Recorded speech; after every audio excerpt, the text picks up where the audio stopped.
Dan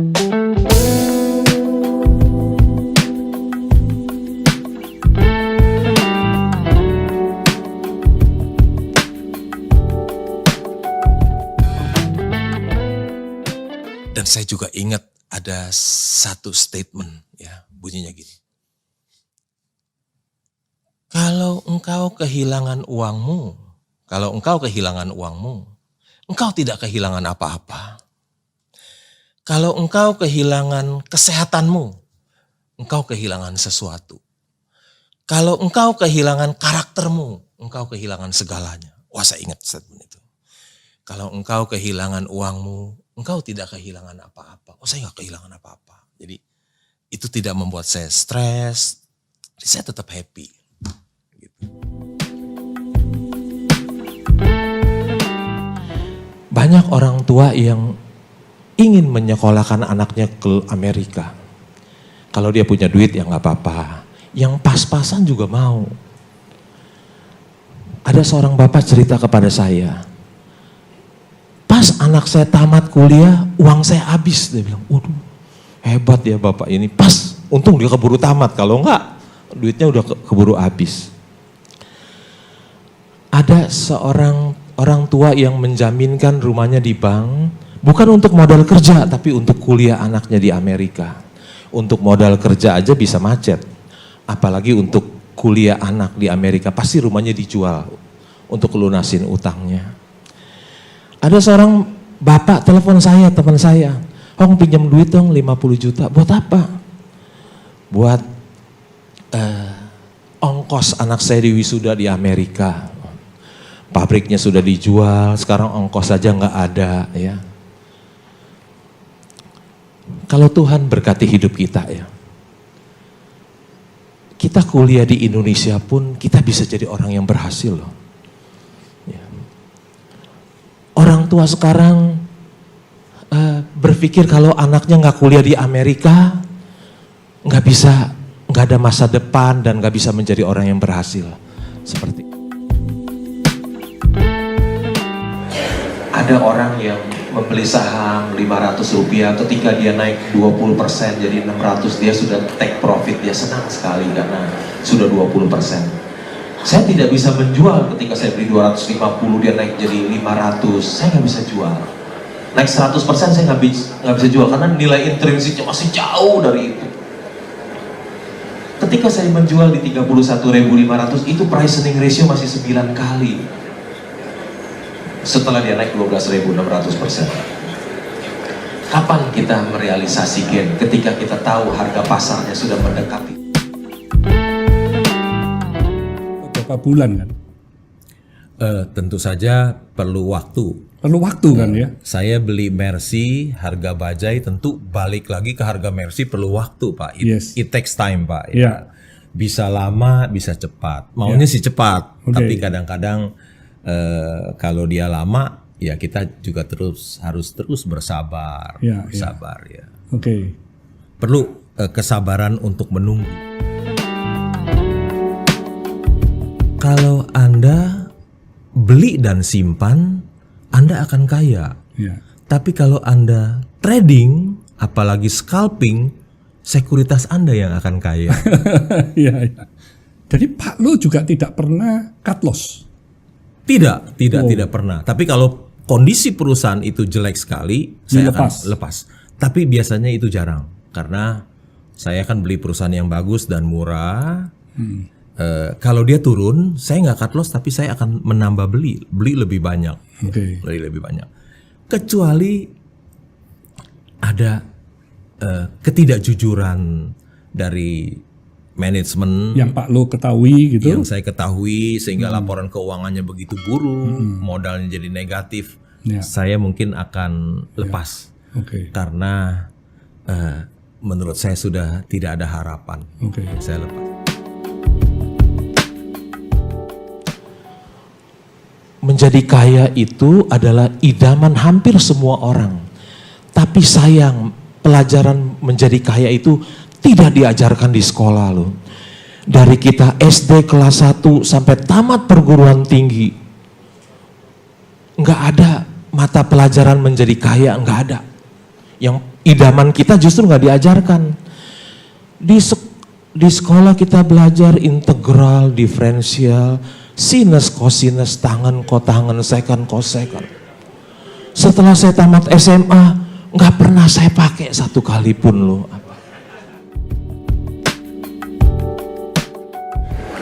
Ada yang mengajarkan profit 1 jam 200%. Itu bohong. Kita kali ya, 1 jam 200%. Kalau 8 jam berapa? Ayo. Hah? 8 jam. Sehari kan 8 jam nih. 1 jam 200% capital gain-nya. 8 jam berapa? Kali 1 tahun berapa? Itu bohong. Warren Buffett, dia bisa menjadi orang terkaya di dunia, dia punya return hanya 24% setahun, 23,8. Tadi yang mengajarkan saham 1 jam untuk 200%, suruh dia main sendiri aja.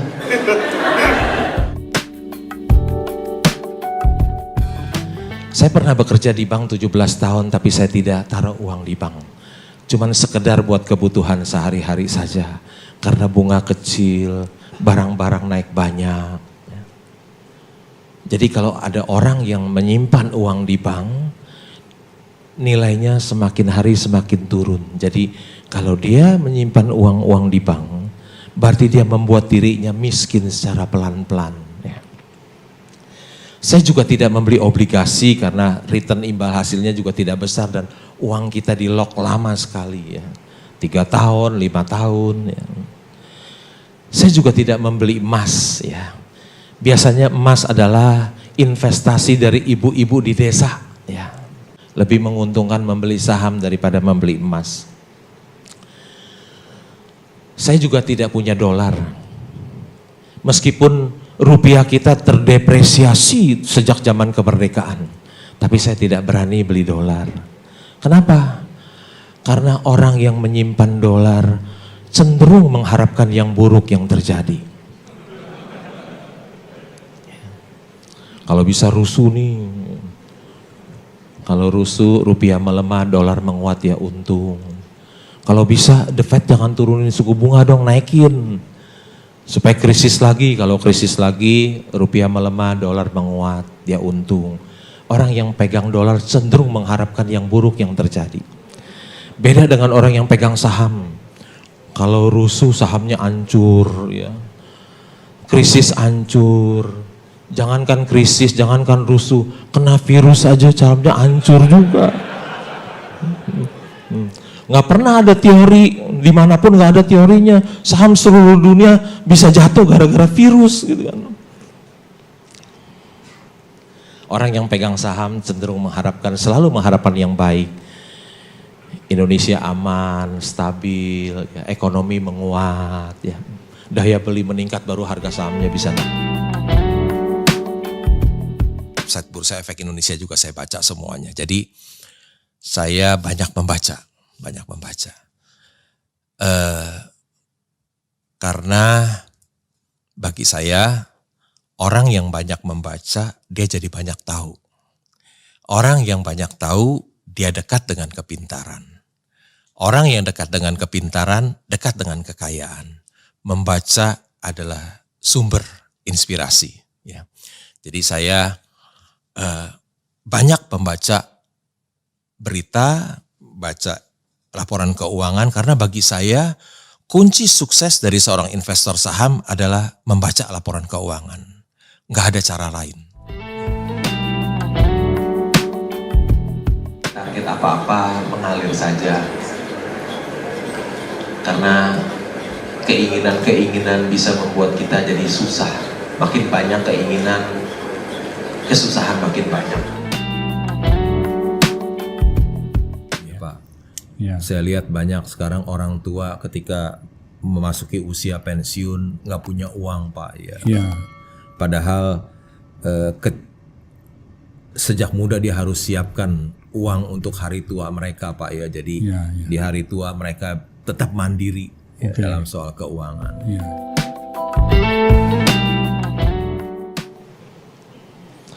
Ini ada 2 orang kaya nih, ya. Dia bilang, no Rolex watch. Juga tidak pakai berlian dia. Dia bilang, the goal is to be rich, not to look rich. Karena tujuannya adalah menjadi kaya, bukan kelihatan kaya. Nggak pakai jam tangan Rolex, nggak pakai berlian. Ya. Kalau saudara ingin jadi orang yang kaya, kelihatan kaya, jangan pakai jam tangan Rolex. Bill Gates aja nggak pakai jam tangan Rolex. Yang dia pakai apa? Casio. Jadi kalau saudara ingin jadi kelihatan kaya, pakai Casio. Ya. Ikutin Bill Gates, ikutin Lee Ka-shing, jangan pakai jam tangan Rolex. Karena memang tujuannya adalah menjadi kaya, bukan kelihatan kaya. Tapi masyarakat lebih suka kelihatan kaya daripada menjadi kaya. Karena ingin kelihatan kaya, menghabiskan uang banyak, sehingga nggak bisa kaya-kaya. Ya. Lihat kedua orang ini hidupnya sederhana. Ya. Orang yang sederhana itu adalah orang yang bijak loh. Hampir udah 40 tahun nggak olahraga, Pak. Wow. Iya. Tapi Bapak sehat banget ini badannya. itu karena berkat Tuhan, Pak, buat saya kasih kesehatan yang baik. Atau mungkin karena saya orangnya banyak happy, Pak. Iya. Kan Selalu happy, jadi nggak ada kata menyesal itu tadi ya. kan hati yang gembira adalah obat yang manja. Ayat Alkitab yang saya kutip ya. Jadi Ya. hati yang gembira adalah obat yang manjur. Obat yang manjur. Jadi saya banyak happy, jadi dikasih Tuhan berkat kesehatan. Ya. Padahal saya nggak pernah olahraga. Ya. Saya selalu bersyukur dengan apa yang saya miliki. Nggak pernah saya berfokus kepada apa yang saya tidak miliki. Karena kalau saya memikirkan apa yang saya tidak miliki, jadi hidup jadi susah. Karena saya selalu bersyukur dengan apa yang saya sudah miliki, jadi saya happy terus. Itu gitu. kuncinya. Kuncinya gitu ya. Selalu bersyukur dengan apa yang sudah saya miliki. Jadi saya selalu invest di bedtime. Waktu bedtime semua orang nggak mau, murah, semua murah, beli. Habis beli simpen, tunggu sampai good time, baru jual. Harganya mahal, saudara bisa untung. Ya.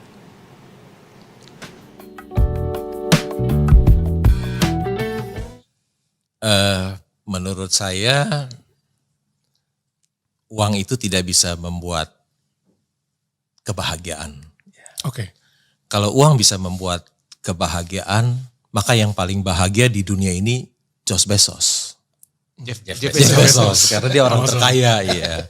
Dan kalau dia orang yang paling bahagia kan nggak mungkin dia bercerai dengan istrinya. Kalau uang bisa membuat seorang bahagia, maka yang paling bahagia Bill Gates. Tapi cerai juga. Nah, ya kan. Dia yang paling bahagia kan, dia paling kaya kan. Tapi ternyata kalau dia memang paling bahagia kan dia juga nggak bercerai. Menurut saya ya kita bisa berbahagia kalau kita punya hati yang selalu bersyukur dengan apa yang kita miliki, puas dengan apa yang kita miliki. Tadi saya lihat investor, seorang pemain saham itu dia adalah orang yang berani rugi tapi takut untung. Dia kalau rugi dia simpen terus, tapi kalau dia untung sedikit dia udah nggak tahan, dia jualan. Jadi dia berani rugi takut untung, Pak. Itu mesti dicamkan ya. Berani rugi takut untung. Nah, untung sesungguhnya sedikit kan dia kita jual. balik kan Pak ya. Kita berani untung takut rugi. Nah, itu baru mindset yang benar, Pak. Iya. Tapi Iya. banyak orang yang keliru, ya. Begitu untung nggak tahan, pengen buru-buru di take profit Iya. diambil. Apalagi habis turun, terus nanti naik lagi, terus turun, terus dia cuan, hitung Pak. Wah kalau ini jual beli cuan terus nih. Akhirnya nggak tahan Pak, begitu tinggi dilepas, tambah tinggi lagi Pak. Menyesal dia nanti, Pak. Ya. Menyesal.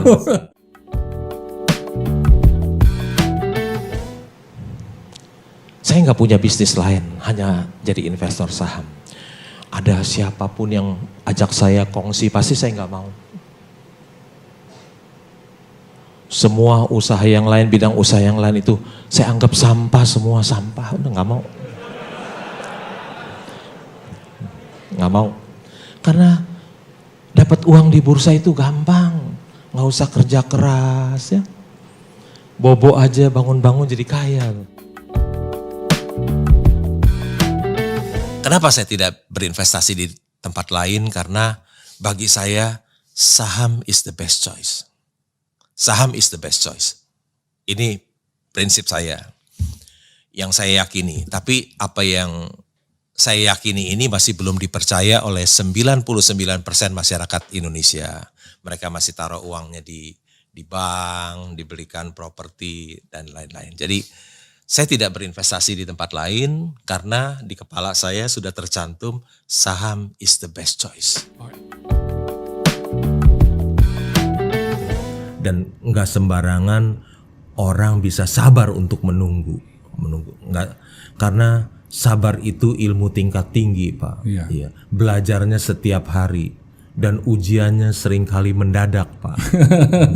Jadi orang yang lulus ujian, dia bisa mendapatkan cuan yang besar, kira-kira. Ada saatnya ketika tidak mengerjakan apapun, merupakan suatu bentuk kecerdasan investasi. Investor yang bijak dapat menghasilkan uang ketika dia tidur. Tidur adalah jalan untuk meraih kekayaan. Sangat inovasi nih. Tidak bertindak adalah suatu tindakan yang bagus jika kita sudah memiliki saham perusahaan yang hebat. Ya. Tidur ada yang terbaik.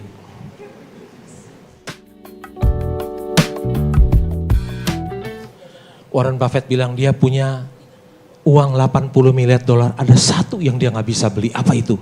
Waktu. Ya. Ada 4 macam orang di dunia ini. Satu, orang yang banyak waktu tapi tidak punya uang. Siapa dia? Dia adalah pengangguran. Hidupnya jadi benalu buat orang lain. 2, orang yang banyak uang tapi tidak punya waktu. Siapa dia? Pengusaha dan para eksekutif. Nomor 3, orang yang tidak punya uang dan tidak punya waktu. Siapa dia? Dia adalah karyawan yang gajinya kecil, UMR. Tiap hari dia sibuk bekerja, habis bulan gajinya habis. Dan orang yang tidak punya waktu, tidak punya uang ini jumlahnya paling banyak, signifikan. Yang keempat, orang yang bukan hanya banyak uang tapi juga punya banyak waktu. Siapa dia? Dia adalah sleeping investor.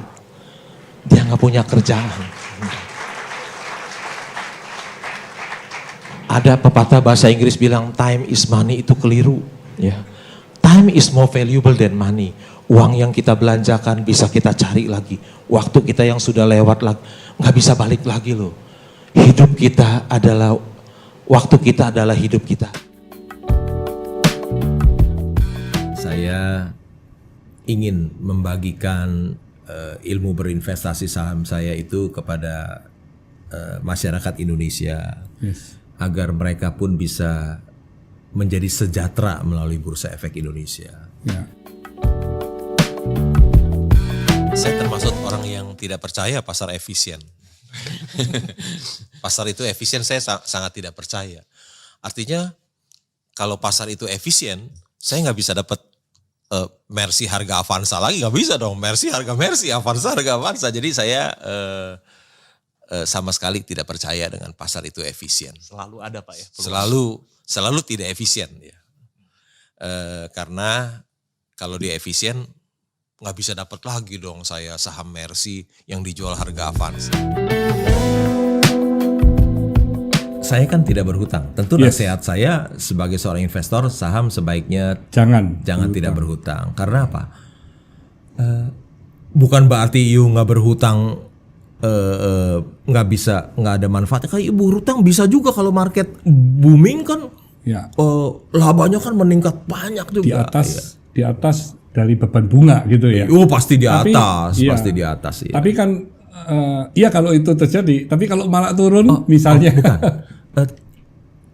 Bursa naik itu akan terjadi terus. Tapi Maksud saya kalau kita punya hutang, ketika hal buruk terjadi, Yes. seperti pandemi, Ya, perang. April 2020, saham itu sampai IHSG sampai 3.900. Kalau kita berhutang, mungkin kita sudah habis lupa. Yes. Iya. Ya. Pasti habis. Ya, ya. Dan kita nggak pernah tahu saham itu jatuh kapan, kita nggak pernah tahu. Ya. Tiba-tiba yang jatuhin saham bukan suku bunga yang naik, tapi virus yang bikin jatuhin saham, harga saham. Kita kan nggak tahu. Jadi ada hal-hal yang di luar pikiran kita yang bisa membuat harga saham jatuh yang kita nggak tahu. Itulah resikonya kita kalau berhutang, bisa habis waktu itu, bisa habis. Ya. Kenapa saya tidak mau berhutang? Karena saya tidak ingin habis, Pak. Ya. Uang saya boleh 99% dibeliin saham seluruhnya, nggak apa-apa, asal jangan ditambah hutang. Karena kalau tambah hutang seperti tahun 2020 ada pandemi, saya mungkin nggak bisa bertahan. Tapi kalau saya nggak punya hutang, saya akan kuat bertahan, Pak. Kuat bertahan. Cuman saya pakai bahasa Inggris saja sedikit ya. Asik. Yesterday is a history. Tomorrow is a mystery. Ya, hari esok itu misteri, tidak ada seorang pun yang tahu ya. Bahwa krisis itu datang nggak ada yang tahu. 98, 2008 atau tahun. Laba usahanya 1,1 triliun. Dibagi dengan jumlah sahamnya 138 juta kan 7.800 per saham. Harga saham 250. Juga nggak bisa diversifikasi. Seperti Pak Yos bilang, dia put everything in Astra. Saya juga put everything in United Tractor, nggak bisa pilih yang lain. Masa laba usaha per saham 7.800 saya bis pilih yang lain kan nggak mungkin. Ini ada Mercy dijual harga bajai, semua masukin. Beli seluruhnya hanya di satu counter, sama seperti Pak Yos, saya juga satu counter. Kalau Pak Yos punya turun dulu, saya punya nggak turun, cuman mandek dia mandek, lama mandek itu main di 400 gitu ya. Kalau ada orang tanya ke saya, Hong beli saham apa Hong? Saya bilang beli UT, bener dong saham cuma UT doang kan, beli UT. Besok dia datang lagi ketemu, Hong boleh beli saham apa Hong? Beli UT. Terus lama-lama dia ketemu saya, bosen Hong, UT Hong, yang lain dong. Saya bilang kalau kamu tanya saya saham 3, nomor 1 UT, 2 UT, 3 UT, saya bilang gitu. Habis semua sahamnya cuma satu kan. Lama gak naik-naik. Nilai buku per saham 7.800, harga saham 400 loh gak naik-naik. Terus kalau ada orang tanya lagi, Hong harga wajar UT berapa sih? Saya jawab, harga saham di market 400, saya bilang ya kurang lebih 100.000. Orang pikir, kayaknya udah gila kali ya, saham 400 dia bilang harga wajarnya 100.000, saya bilang. Sebetulnya saya hitungannya sederhana loh, laba usaha per saham 7.800, saya kasih PI 15 kali kan 100.000 kan itu. Ternyata saham itu yang mungkin orang lain anggap saya gila 100.000, ternyata saya juga salah. Kenapa? Saya hitung dari price earning ratio 15 kali dari laba masa lalu. Ternyata UT kan growing company-nya kan. Akhirnya bukan 100.000 itu. Mungkin ketika UT 30.000 sekian itu kalau dikali 11,4 kali dia udah split, udah kasih bonus, right issue, mungkin udah 600.000 sekian. Yang saya bilang 100.000 ternyata 600.000 sekian. Ya. Karena saya hitungnya dari earning masa lalu. Kita lupa bahwa UT itu kan growing company-nya. Ya kira-kira demikian saya survive. Cuman bedanya saya jualnya di 2004. Saya pegang 6 tahun. Itu saya jual di 15.000, juga gak konsisten dengan diri saya sendiri. Saya udah bilang, itu PI 15 kali kan 100.000. 15.000 saya jual. Kenapa? Satu, dia right issue. Kedua, dia brow call, punya saham 60% dia jual 40 juta. Jadi saya dia right issue saya nggak gitu suka. Udah saya 15.000. Dan yang berikutnya saya juga gemetar loh. Kan duit saya kecil tiba-tiba jadi gede kan, jadi banyak.